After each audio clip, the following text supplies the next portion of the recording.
The situation in the occupied West Bank is dire, with October seeing the highest number of Israeli settler attacks against Palestinians since 2006.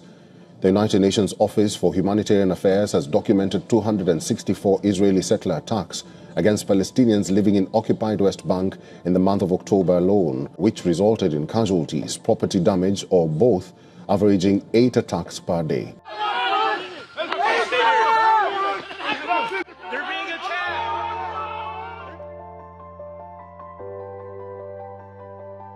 You really need to understand the Oslo peace process and what was it about. If you're even remotely familiar with Israel and Palestine, then you've probably seen this image.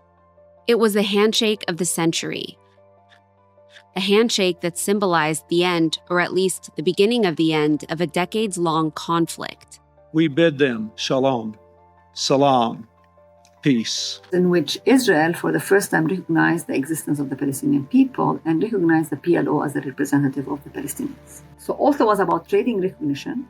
And secondly, it was about how to manage the occupation until Israel and the PLO come to a final status agreement. So what has happened in February 1994, just 5 months after the Oslo peace process was signed, an Israeli settler who came from Brooklyn, Baruch Goldstein, went into a mosque in Hebron, Ibrahim Mosque in Hebron, and killed 29 Palestinians. And everybody at the time was watching what will the Israeli state do. Many in the Israeli society and political system argued this is now the time to take all the settlers out of the West Bank, or use it as an example to take out the settlers. But Rabin did not take them out.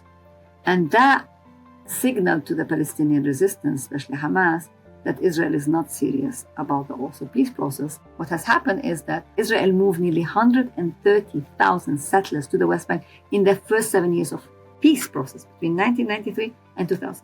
And then again, it doubles the population. So over the past 30 years, 500,000 settlers moved into East Jerusalem and the West Bank. Because the only way to keep control of the West Bank is by building settlements that fragment Palestinian territorial contiguity. This determination, plus the policy of checkpoint and closure, created de facto apartheid. Population enclaves that cannot move out without a permit from the Israeli security apparatus. Because Israel is a colonial state, it used the Oslo peace process to expand and deepen its colonization. So this is why today, even before the October 7th attack, it has been now 20 years where many Palestinians are arguing, let's face it, the two-state solution is dead, because what do you do with the settlements? Who will force Israeli army to retreat from the West Bank?